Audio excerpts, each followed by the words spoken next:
I'm Sam Legasic. And I'm Dreadful Dan Gallagher. And we're two old buddies that have lived our life at the edge of the mainstream. So come join us where things are a little odd. This is the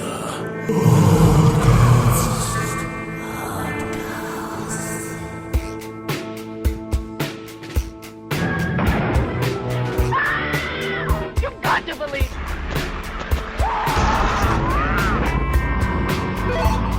It's alive! It's loose! This earth of yours will be reduced to a burned-out cinder.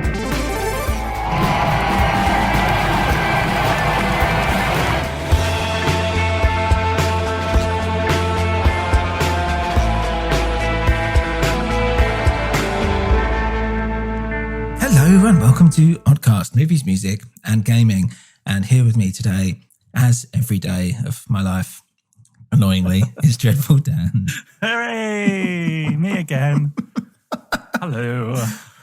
The man who is always in my head, whispering into and my in your heart. Yeah. How are you doing? Oh, yes, I'm absolutely fantastic. How about you? All right, just enjoying Lockdown Part 2. Yeah, the sequel. The less dramatic sequel, it feels like. No one's really... no one really seems to be that bothered. It's like Jaws 2. Yeah. The Revenge? Is it called The Revenge? Yeah. Jesus. Today's episode is on gaming, and we're going to be talking about the 1993 Lucasarts adventure classic, Day of the Tentacle.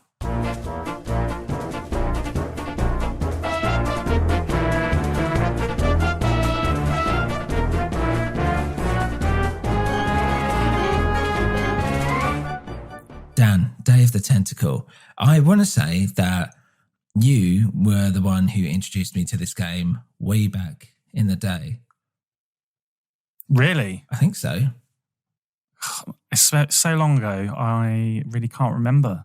I've got a copy of it here still, CD-ROM. I don't remember buying it. I can't remember where it came from. Well, I think I borrowed it off you or something at some point. Oh, really? Or we did it together. We tried to, at least. This was back in the days. So, I mean, this was a part of a problem of some of these point-and-click adventure games, is that you really did have to figure it out yourself. You couldn't really go online and find out some of the solutions for these puzzles. Day of the Tentacle isn't so bad compared to like a lot of the other point-and-click adventure games where it's just like, how the fuck am I supposed to have figured this out? It makes zero sense. But yeah, there's still an element of that with some of these puzzles, I think, which we'll kind of dip our toes into a little bit. I have very fond memories of it myself. And I played it again recently, I want to say this time last year, if not earlier, on my PS Vita on the way to and from work. You lucky devil. I played the I think it's remastered. It's remastered. But and it was really cool to play it that way. And one of the cool things that you can do on the remastered is that you can press a button and it will switch to the classic mode in game. Oh. So if you're wondering what it looks like, I mean, you can play the whole thing like that if you wanted to. But if you're wondering how it looks, whatever you're doing at that point in time, you want to know how it looks in the original version. You press a button and it goes back to the original version. Oh, that is good. I like that. So is it completely exactly the same, except they've just spruced up the graphics? Yeah, spruced everything up, cleaned up the audio, whatever, X, Y, Z, and just done as much as they can. Okay, that sounds pretty good actually, because I was thinking, I see there's a new version. They've tweaked it, fannied around with it. No, exactly the same. It's just it's obviously more up to date. It's not pixelated or anything. Just a little bit about the game itself. It was released in 1993 as a sequel to Maniac Mansion. Have you played Maniac Mansion? Only within the game itself. Yeah. So that's a little Easter egg, is that you can actually play the entirety of the original Maniac Mansion game within Day of the Tentacle, which is pretty cool when you think about it, especially back then. In a nutshell, it basically, the game follows Bernard, who's like literally a geek from like Revenge of the Nerds or whatever. Hogie, who's like some chubby California metalhead or something, and Laverne, who's this skinny, like big jumper, wacky, like crazy-eyed girl. And they basically try to stop a tentacle invasion by traveling through time. And that's, in a nutshell, really what it's about. It's quite special in terms of Lucasarts, and there's a few firsts with Day of the Tentacle, which I think are quite prominent, which I'll come on to in a bit. It was directed by Tim Schafer, who does Double Fine and is a relatively well-respected member of the gaming world, and David Grossman and Ron Gilbert had a hand had a hand in the writing of it as well. And then it was remastered by Double Fine, which is Tim Schafer's company, in 2016, and it really is a great remake. It, as I said before, it's a point-and-click adventure game using the Scum engine, as it was called. I can't remember. I haven't got here what it stands for, but essentially you look at or pick up or use or whatever. You click your action that you want to do, and then you click on the screen of what you want to interact with, which is basically the game. Animation-wise, this was supposed to be a bit more cartoony. They took a lot of inspiration from the likes of like Chuck Jones, who apparently visited the company during its development, which is quite interesting. I think he just said like, "Oh, nice," or something like that, and then like left. I don't think it was the big like epiphany or something. I don't know that they thought it would be. And it takes a lot of inspiration from like 50s sci-fi, I would say, and a bit of like what had come from like 80s, I don't know, like 80s shitty sci-fi as well, and horror, and like teen movies. Like you got The Geek, as I said, like Revenge of the Nerds, and like a bit of Breakfast Club. They're like a bunch of misfits or something. There's an element of that in there, and like daytime cartoon shows. The jokes can be quite tongue in cheek and cheesy and corny, but they do still kind of work. They're a bit surreal, a bit silly, which kind of fits into that whole Tim Schafer sensibility, I guess. What do you think, before I kind of keep going, what do you think about how it looks, the visual style and all this stuff, or anything you can recognise from being inspired? I just think all of it's amazing. All of that stuff that you've mentioned, just like the perfect brew for a young adolescent at that point. Yeah. Everything's bright and colourful. Like the sprites are really fun to control, move them around. That level of interactivity, and just like the level of thought and care that's gone into all those environments. All the secondary characters you can interact with, and all the little jokes. I think they're great. And like I haven't played it, but in preparing for this, I watched the 4-minute intro, and then I watched a little bit of gameplay as well. And I just thought it was really, really good. It had me laughing. Yeah. Even though, like you say, it's pretty silly and a lot of it's kind of childish. There are some more adult themes, I suppose. There's one character who is there's a convention, I think, of these guys who sell novelty goods. That's right. Yep. And one of them's suicidal in his hotel room. Yeah. And he goes to shoot himself in the head. And it's just one of those joke guns with a flag. That's really good. Yeah. And there's one character who there's a nice bit of continuity with Maniac Mansion. Some of the characters. There's one character who's basically been driven insane by the events of that game. And he just keeps all he can do is keep his stamp book. And he's kind of I blotted out that terrible day. So there's some stuff in there that's quite dark and on the edge. But all in all, it's just so vibrant and colourful. It's so much fun. So much love and care has gone into thinking about the characters, character design. The three main protagonists are really well defined. They're really good fun. It's just brilliant. Yeah, it's really good. It's I guess like the one thing that makes it slightly different from the usual point and click stuff is that time travel is like a key element here. So you've got them, and we'll kind of go into this a bit later, but each one of them are in a different time period. So Hogie's stuck in the past, Laverne is stuck in the future, and Bernard is in the present. And they're able to like interact with their environment and use time to kind of help them do stuff in all kinds of different ways. Like, for instance, at one point they put like wine into a time capsule in the past, and then in the future they open it and it's vinegar, and then you can send that back to the past again to use it to make a battery and all this stuff. And so good. Yeah, so it's interesting. Like, so that's why it's got that kind of added layer. Like normally most of the time, like you're like, okay, yeah, try this, pick this up, use this with that or whatever. But with this, you've kind of got to think about how time might have an effect on these objects and what they can do. And how satisfying is it when you have that eureka moment? I still remember that. Especially when you've been searching. I watched this playthrough and some guy's done it in 3 hours because he knows exactly what he's doing. Yeah.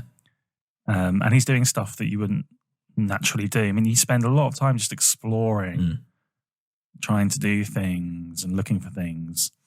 And then you find, oh, now I need another thing to do that. And so it kind of like flows more organically. And you can spend a long time getting to know these, like the rooms and environments and people and funny things and their foibles.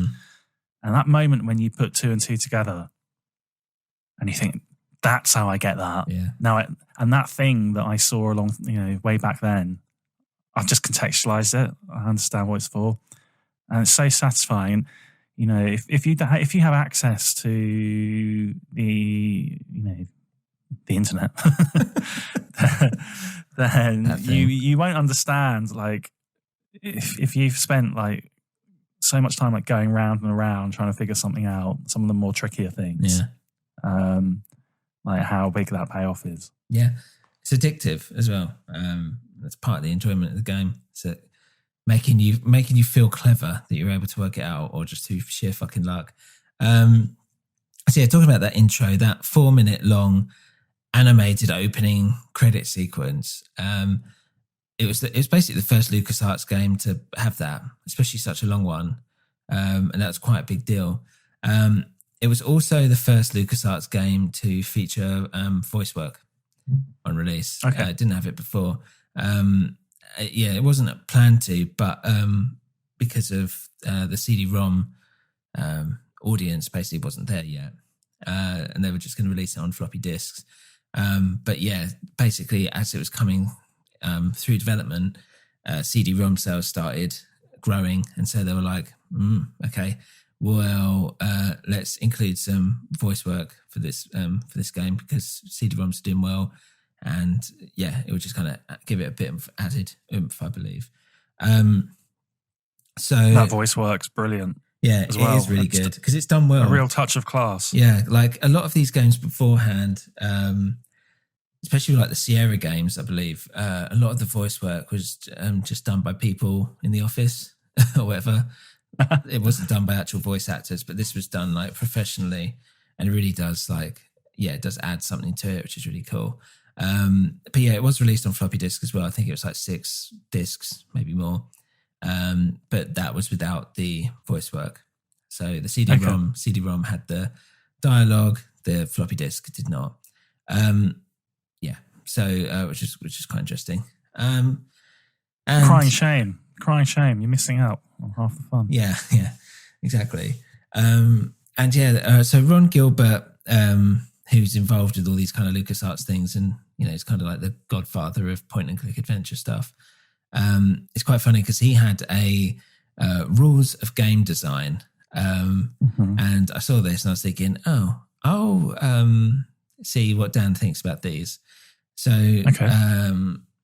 he basically wrote an article which is called "Why Adventure Games Suck," And he did it apparently whilst designing Monkey Island. He came up with these rules. Yeah, Monkey Island's him as well. That's LucasArts and Tim Schafer and all this. So these are the affirmative rules that he wrote. There are 6 affirmative and 6 negative. Affirmative rules: 1, end objective needs to be clear. So in this instance, it's defeat the tentacle, I guess. Well, it's not that clear in this game. What I like about the game, actually, is that it starts with find the tentacles. Yeah. That's all you've got to do, isn't it? Yeah. Find the tentacles, because the green one has written a letter to Bernard just saying, help, we've been tied up by Dr. Fred Edison. Yeah.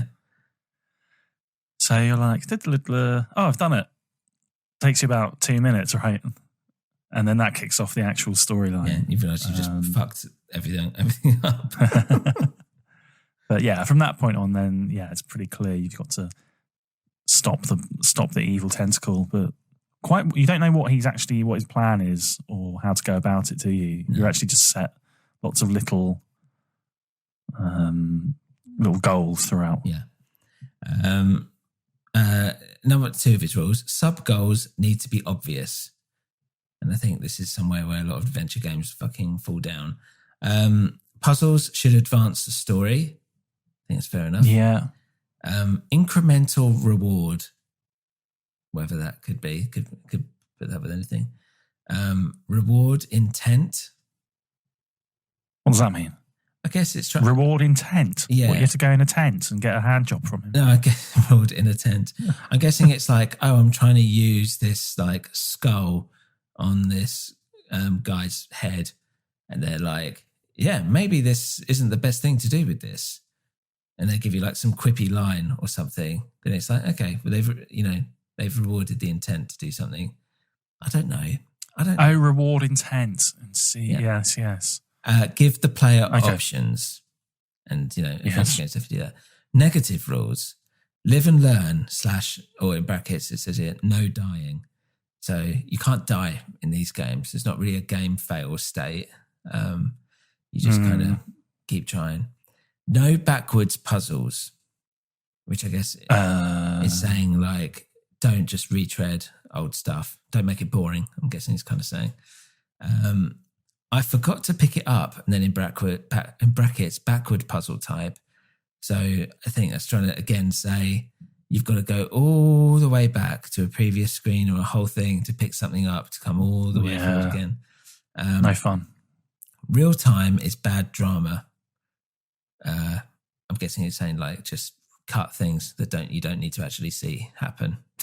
Yeah, that's actually, there's a really good example of that, I think, in Day of the Tentacle, because you can use the Chronojon, which is the time travel toilet device. To you can flush things down it, can't you? And it goes to different time zones. And the first time you do go all the way back to where the Chronojon is, like in the basement, and Hogie has to go all the way back out to the to get it field or whatever. But then after that, every single time when you flush it, they just get it in their inventory. Yeah, it's just immediate. Yeah, it's a good point. The Chronojon, by the way, is a time travel machine, in case you didn't know. No arbitrary puzzles, fair enough, and no unconnected events, which I guess is just kind of storytelling. But I thought that was quite interesting, because I was like, okay, kind of like most of these apply to Day of the Tentacle, and it's quite a good basis for adventure games generally. So sounds good. Yeah, kind of go through. I guess we'll go through the plot a little bit. Should we take a bit of a break? Yeah, that's just it.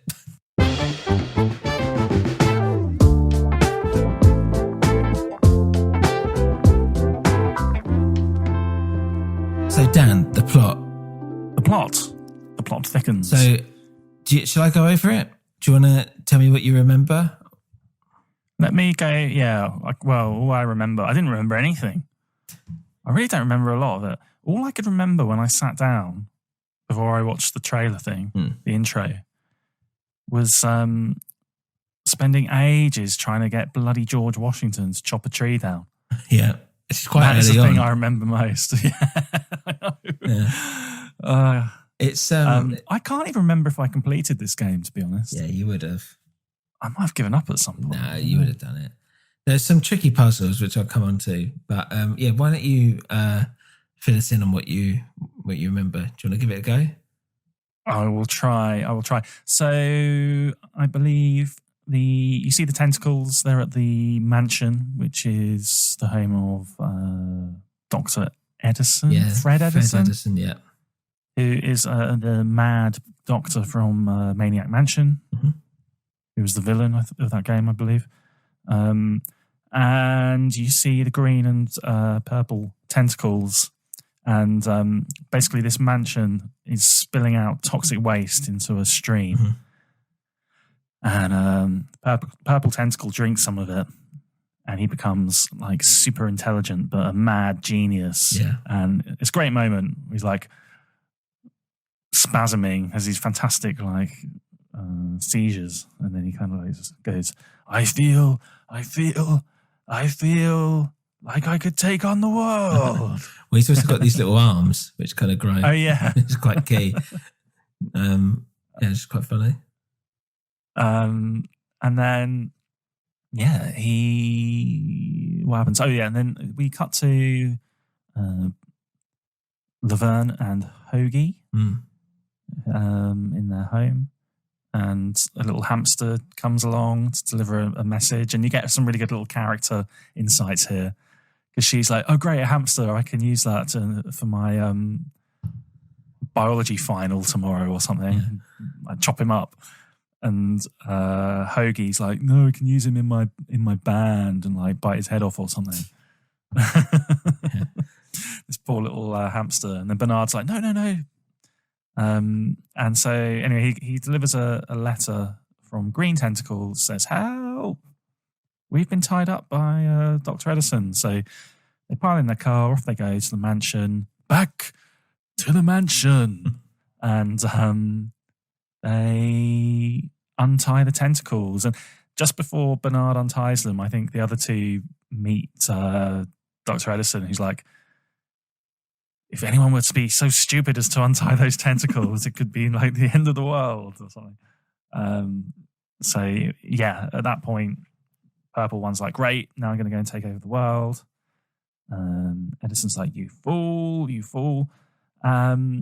And then he says the only way around this would be to stop this from ever happening by doing it yesterday. So at that point, he puts them all in the chronogens, the time travel toilet booths. And that's all very funny, I thought. There's this whole thing of like, oh, why all three of us? Well, then it stands a better chance of one of you getting there. And they're like, this is safe for people, isn't it? He's like, it's never been tried on people. And then you see them traveling through kind of like a swirl. That's right, yeah. And they're like, is this what Mum and Dad said Woodstock? Yeah. And then what happens? Yeah, and then it goes wrong. There's a diamond that breaks. And Hogie ends up 200 years in the past, and Laverne ends up 200 years in the future. Yeah. And that's where the kind of action begins. Yeah, that's right. Yeah, and it's quite funny. I think it's supposed to be that it's an imitation diamond, and that's why it didn't work. But they're like surfing on the chronogens. I can't remember if it's that bit or whatever. Oh, it's Hogie. Hogie, that's right. Do-do-do-ding-do-do-do. So fucking stupid. And yeah, so basically in the past, Hogie is basically mucking around with George Washington and like our founding fathers. Well, not ours, obviously I'm not American, but the founding fathers. And all this. Meanwhile, Laverne is in the future where Purple Tentacle now rules the world, and like humans are basically kept as like pets and all this stuff, like wild creatures, which is pretty cool. It's quite funny as well. And yeah, basically they've all kind of got separate missions, so they've all got to kind of get back. Hogie is trying to get a battery basically for his chronogen to work. That's kind of what he's trying to do. Same as Laverne, I believe. And so God, what's his name? Bernard is trying to get a real diamond so that the Chrono John will work. So in the past, Hogie is like trying to build this battery, get the different ingredients, find Benjamin Franklin to fly a kite that will run power electricity through thunder to charge his battery that he's made, and that's how that works. And then Laverne has to I can't remember. She has to find it and then run an extension cord or something. I can't remember. I can't remember that at all. Yeah, but she's like getting hunted by hers is less like I've got to find power, I believe, and more just like I've got to keep away from the tentacles. And at the same time, she gets there's one point where she gets captured. She has there's a cool bit which always sticks out in my head about the human beauty contest or whatever. And so she kind of gets dressed. Oh my God. So one of the puzzles is that you have to give the plans of a tentacle outfit or something to the past so that Hogie gives it to this woman who's doing the American flag, so that the American flags in the future are all tentacle shaped, like cone shaped, so that Laverne can bring down the flag and use it as a disguise. Such a ridiculous way around it. So she can pretend to be a tentacle, and then they use basically a mummy, and they doll it up. And this is one of the things that I always got stuck on, was getting the teeth and doing the hair with the doing the spaghetti with the fork, so it neatens it up. I remember that. Yeah, the teeth thing was difficult because the teeth you were trying to get from a horse, but to get the horse to give you your teeth, you had to read it a book so that it would fall to sleep, and then put his teeth in the glass and get the teeth and then send it through so that she uses it. That was a tough one. I think another tough one as well was you had to get, this is so long-winded, you had to get the gun that goes bang and swap it with this guy who was selling these joke toys. And he would give you a cigar. And normally if he gave you a cigar, he'd light it with his gun lighter and the cigar would blow up in your face. But if you swap it with the gun that goes bang, which the guy tried to kill himself with, then he will just kind of give you the cigar. And then you give the cigar to Hogie, who gives it to George Washington. And then you light it and his teeth blow out, and you give him the chattering teeth that you found and had to get into a vent. And then he puts the chattering teeth in, and everyone thinks he's cold, so they light a fire. And then you have to get this, what is it? Like a fucking, I don't know, like a jacket or whatever. I don't know, I can't remember. Carpet or something to put on top of the chimney so that the smoke would come in and they would all run outside. And then you can get a gold pen to help with your battery. It's just all these long-winded little bits to kind of get what you need. So there's a lot of places you can get stuck. But anyway, that's what they're each trying to do. But yeah, Laverne's one. Laverne is based on Grossman's ex-girlfriend, apparently. Who's apparently Hogie was. I want to say he was based on an Iron Maiden roadie that Tim Schafer knew, which I thought was quite funny. I like Hogie. Yeah, he's cool. Who's your favourite of the characters? Hogie. Actually, to be honest, I think it was Hogie, but the last time I played it, I really liked Laverne just because she's fucking insane. Yeah. And to the point where it's actually a bit scary. She's just on the precipice of actually going full blown nuts. Yeah. She's got that squinty eye. Yeah. And apparently there was going to be a character selection. I think they had it in Maniac Mansion. But they were it's just too complicated. Let's just keep it how it is. Character selection? As in choose your character and then you play the game as whoever, someone different. Just one character? Yeah, that was the original plan, but they dumped that. No, this is so much better. Yeah. You just jump between them as you need. Yeah. Yeah, thank God. Yeah, it's good. So Bernard, basically, you send in the royalties from Maniac Mansion. you send off the contract. You have to find the contract, and then you send it to the past, and then it gets sent off. And then suddenly Dr. Fred has loads of money, which means you can buy a real diamond to use the power. I can't remember any of that. Yeah, and there's it's even more long-winded than that, because you have to like get him sleepwalking to find out the code to the safe and blah blah blah. It's a whole thing. So anyway, basically, finally they all get reunited in the present, and then Purple Tentacle arrives. He takes it to the previous day to prevent them from turning off the sludge machine, and then he's pursued by Green Tentacle. So there's only one chronogon left. So Bernard, Hogie, and Laverne get into it together to go back to the previous day. And then they come out and they're all like one person, which later on you find out they're all just stuck in Hogie's shirt. They're not actually like a physical. They're actually physically stuck together, like the idiots. And yeah, so basically they then you kind of got to get them going around the house, and this weird like creature doing bits and pieces and try and stop the sludge-o-matic from being activated. And you see there's a whole bunch of purple tentacles guarding it, and you finally get to turn off the machine. You play a trick. Dr. Fred is like hanging off the thing or whatever. You get the purple tentacle to use his shrinking ray, which he's just used on you, which I remember as well now, thinking back to it. And then he makes himself small, and then I believe you just step on him, and that's it. And you've won, and that's the end of the game. So I guess like the first time I played this, I remember it felt like it took me ages. But then when I did it last year, I want to say it took me about 5.5 hours. And that's not me rushing it. That's just a general play. But I've seen people do it in like 2.5.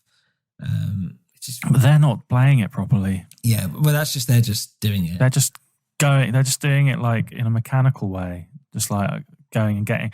You need to, explore and kind of like be a bit puzzled. Yeah, and I don't think I Googled any tips. I do remember being stuck a couple of times, but I don't remember actually being stuck enough to do whatever. It's generally speaking, it's a fantastic game. It's really smart, funny. It's very tight as well. And that's the thing these days, especially with games, is that I feel like all the games I play are like 50 hours long or something. But having a nice, like tight, like 6 hour, whatever, experience with the game, you're in and you're out. It's really good, well crafted, well put together. I still really, really, really enjoy that. As you said, looks vibrant, looks great. It's just, generally speaking, it's one of the best LucasArts games. It's one of the best games on any list usually for a lot of people. But I love LucasArts games, and this might be my favourite one. If not, it's definitely up there. Do you know which one I like? Full Throttle? I don't know that one. No, I like Indiana Jones and the Last Crusade. Fate of Atlantis? No. This is old PC game. Yeah, that's the old LucasArts one. It's called Fate of Atlantis. No, let me look it up. They did that's the LucasArts one, if you're thinking of it. There is an Indiana Jones and the Last Crusade game. Yeah. But I don't think it was LucasArts point and click adventure. Who made it? Yeah, it's called Indiana Jones and the Last Crusade, the graphic adventure. No. It says Lucasfilm on the front. No, surely not. Fate of Atlantis is the big one. Oh, maybe they did then. Oh, fuck, I had this. No. You've got this. You got this from a fucking charity shop. That's why it's my favourite game. No, I didn't even get it from a charity shop. I found it in an alleyway. That's right. And it had all the stuff in. I found it. It's got like all the floppy disks, and it had some like 3D glasses that you use to read this secret book where some of it's printed in like red ink. And there was like another manual and like Indiana Jones field journal and all this stuff that is involved in playing the game. I put it on eBay and someone bought it for like 95 quid. Oh yeah, fuck, I do remember that. Yeah. Well, Fate of Atlantis is, I'm looking at that. Fate of Atlantis is the one that was, like its own original thing, and I remember it was really fucking good. It was great. Fuck, I don't want to do this. Is that from the mid-90s as well? Yeah, that's an early one. It's let's have a look. What year is it released? 92. Ready to escape? Sky Q is made for when you want to Travel the galaxy with The Mandalorian on Disney+. Discover a magical adventure in the Sky original film The Secret Garden. Or marvel at the wonder of nature with David Attenborough, A Life on Our Planet on Netflix. Your next adventure awaits on Sky Q. Everything you love, all in one place. Easy. Ooh, pass the popcorn. Click or tap the banner below to sign up today. Content depends on subscription. Further terms apply. Santa recommends with ACAST and Comic Relief. Caught Off Guard's Patricia Bright is definitely on the nice list. A podcast asks the questions we all really want to know the answers to, delving into everything from relationships and failures to money, success, and everything in between. 2020 has been a tough year for everyone, and Comic Relief just want to say a huge thank you for your generous donations this year. At a time where we all need a bit of a laugh, look out for Red Nose Day, coming March 2021. Yeah. How come their games are so good? Is that like another kind of like action adventure puzzle sort of thing? And it's honestly, it's great. It's honestly a really, really, really good good game. And it says here that it was reissued on CD-ROM probably after Fate of Day of the Tentacle, which had voice acting and sound effects and stuff. But I remember, I had all these, loved them, really, really good. Have you ever played Maniac Mansion? Only on Day of the Tentacle. And I don't think I want to. Like, I look back at it, it's like, I can't be dealing with a game like that these days. Yeah. It's too much hard work. So Dan, I think we can give our final impressions. I think we can. Whose turn is it? It's your turn. And I'm going to give you an easy one. I just want to hear your Hogie. Day of the Tentacle is one of the finest point-and-click adventure games of all time. And I think it still stands out as one of the top games of all time, full stop. I really like it. That's what I can do with that. I've got to write down. The thing is, right, whenever I do these final impressions, I don't have like a I'm just kind of have a paragraph to read off. So I'm trying to think of one, what to say, and two, how to say it. And I don't think I could do both at once. I need to write a script out. Yeah, I know people listening don't realise how very difficult it can be. Because we don't prepare these, do we? We don't give each other any inclination. Not that professional, no. What that impression's going to be. Exactly. And we're not professionals. No, professional idiots. What's your final impression? I think it's a great game. And I'm looking forward to I'm definitely going to try and play this again. Like I said, I've got the CD-ROM, but it doesn't work on my computer. Because Bill Gates doesn't want it to be that way. He's a bastard. Fucking bastard. I think, sadly, the impact of this game has been negative, been detrimental on Western civilization. Because obviously it kickstarted the whole hentai trade in disgusting tentacle porn. No, right, yeah. So, it's all very well and good. I'm not a prude. I don't mind if a woman wants to put a finger or a vegetable up there. But to take a tentacle from an innocent octopus or squid and ram it up their fluff bucket, just not on. Bucket. Aren't they usually attached to demons rather than octopuses? I don't think it's just octopus tentacles. The idea is that they're now it all comes out. Hell creatures. The expert here. The professional. Hentai expert. I think you'll find it's a demon, actually.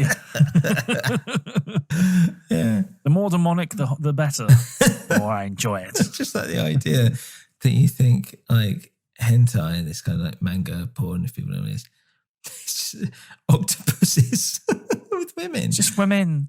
just women shoving. What are they called? Crustapod. God, yeah, crustacean. Let me look. Is it a decapod? Decapod, maybe. Decapod. It is decapods. That's it. Just women.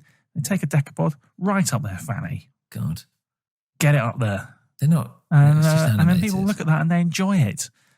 And there was none of that before Day of the Tentacle. Well, I don't remember ever seeing any. So I can only think that's what kickstarted it all. Yeah, Tim Schafer is the Hugh Hefner of hentai. Yeah. Yeah, but it's good though. But yeah, just looking back at the some of the graphics here as I'm like looking at it again, I love the fact that it's all like all the shapes are like, it's like surrealist, almost like German expressionism or something like that. All wonky angles, wonky, everything's like slanted and dimensions are out of whack and all this. That's a good call, actually. I hadn't thought about that. Yeah, it's it's great. Yeah, just looks good. It's good style, and it's like, yeah, as you said, there's a lot of love and care that's taken into it. Yeah, it's good. So yeah, what about let's have a visit, I suppose, to Nerd's Corner, which you probably should have done first, actually. But let's go there now.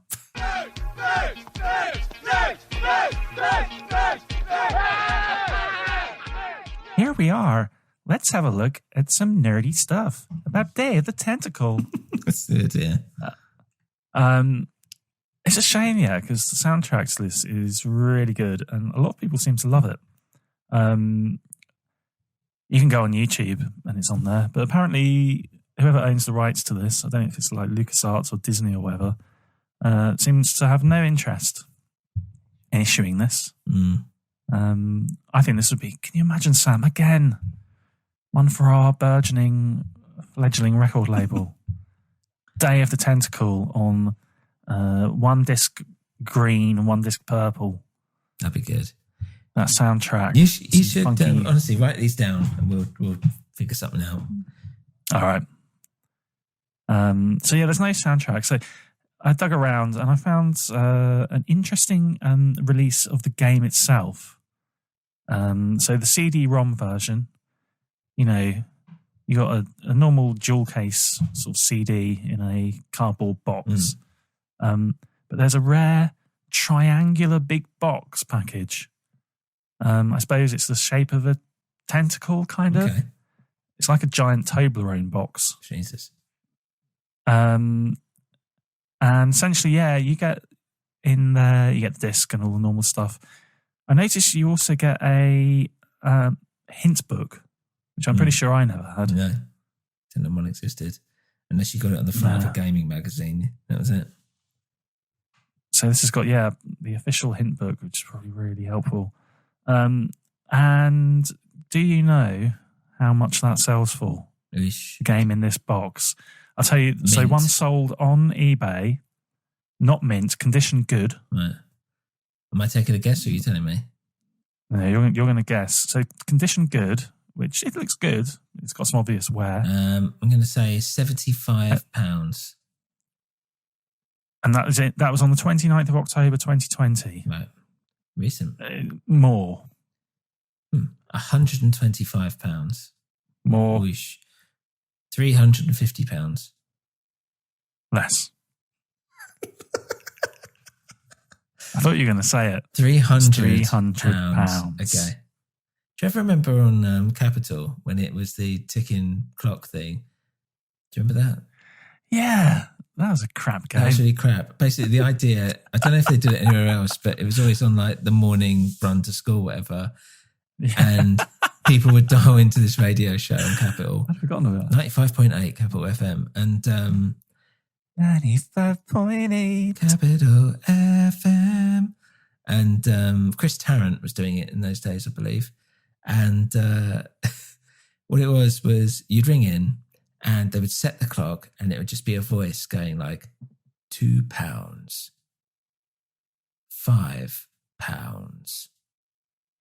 £125.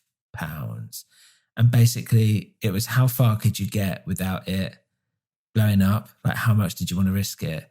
And I always thought it was weird because it's like, well, they say it's random, but it's not really random. Yeah.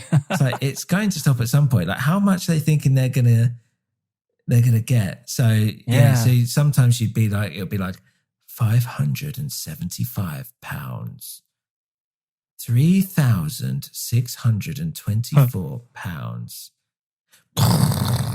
Oh no, I should have said stop. Oh no. But the thing is, they'd let you listen on afterwards. They're like, well, let's see how much you could have won. And then you're just listening to this guy drone on as it's going higher. I think it kind of added some tension, actually, when I think about it. It was quite tense at points, but yeah, what a weird I've game. completely forgotten about that. I think it was literally called maybe the we should Bomb have. Game. We should have. Yeah, maybe we should have done that for this segment. That would have been good. No, that's a cool little bit. For 300 quid, it feels like a lot. But yeah, nice bit of gaming history, I guess, there. Apparently, it's widely accepted that the box was part of a very small initial print run of special boxes to promote the game. Essentially, the very first copies of the game ever made. And apparently, that was a special hint book just for this one. Bastards. So, I suppose, who would pay £300 for that? Would you have to be specifically into this game, or do people collect kind of like Lucasarts type stuff? I imagine they're they do. super popular back then, still is now. So, yeah, definitely a market for it. Cool. That's Reviews. Let's go on to reviews.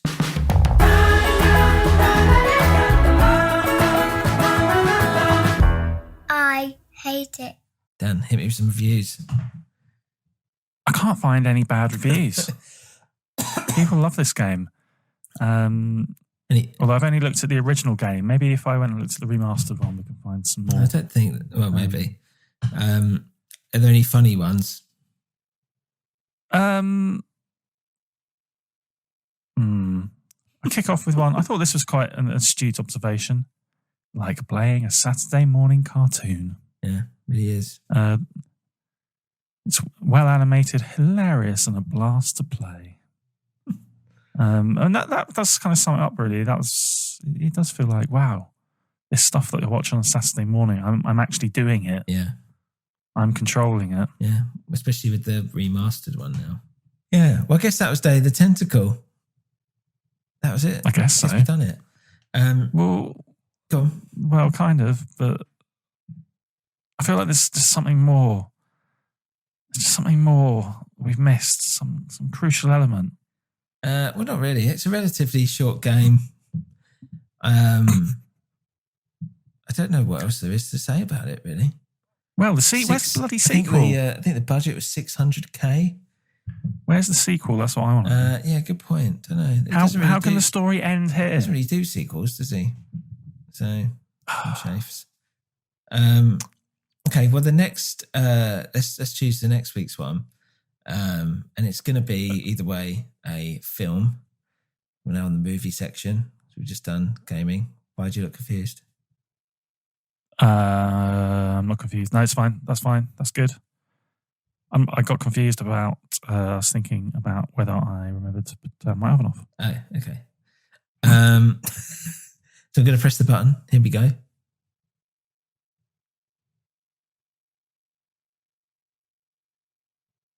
And it is, it's one of yours, I think. Yeah, it's one of yours. It is Prince of Darkness. John Carpenter's Prince of Darkness. So I watched this fairly recently for the first time, like within the last 2 years. Okay. And I think we were having a chat about John Carpenter, and I mentioned it, and you hadn't seen it. So I thought, that's right. This is my gift to you, sir. Yeah, I'm looking forward to this, actually. Let's do it. So next week, we'll be back with John Carpenter's Prince of Darkness. Again, guys, you can, if you wrote in and gave any suggestion, we'd probably do it. If you've made it this far into the podcast episode, just the first person who wants to send something in, we'll review it. And we'll even something of your own creation, could be your own thing, your own album, whatever. We'll listen. Yeah, or a woman. What do you mean? That you particularly like? What, review a woman?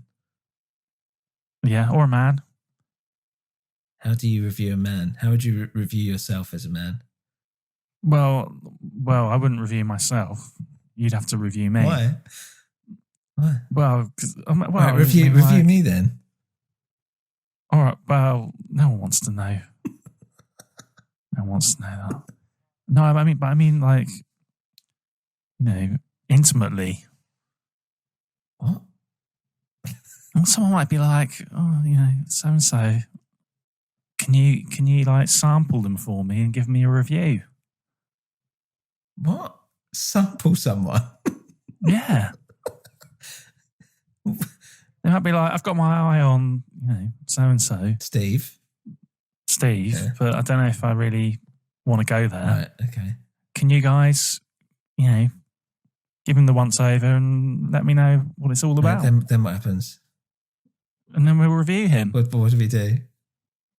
Well, we go there. We'll go there, even though that's not our thing. Just because, do it for the show, for the love of the fans. Odd Quest. Odd Quest. Yeah. Like the offshoot of the Oddcast. Odd quests that we find ourselves in. It's good that. Let's put a copyright on that. Okay, next week, Prince of Darkness. And here comes our ending segment, which will have up details of stuff. But I've got to put your thing on, Dan. It's in the description as well. You can click on links that will lead to all our different channels and stuff. We could just say it now. Yeah, but that's too much effort. Yeah, true. With Dreadful Dan's discs. Thanks. It's on YouTube. There's a link in the description. Just scroll through the description. There'll be loads of stuff there. Check it out. And you can email us, and the email address is on there as well. So enjoy that. Thanks, everyone, and see you next week. Goodbye. Goodbye.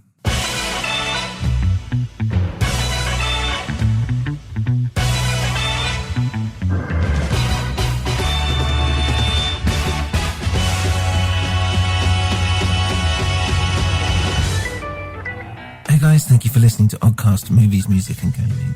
If you want to get in touch with us or get a movie, album or game put on our list to discuss, then email us at oddcastoddballs@gmail.com or a newwinterpodcast@gmail.com. This is part of a New Winter Podcast network, so head on over to anewwinter.net to check out our other shows. You can also follow us on Instagram at anewwinter, Twitter at anewwinter, and you can head on over to our Patreon page, patreon.com/anewwinter. Thanks for listening, and see you again soon.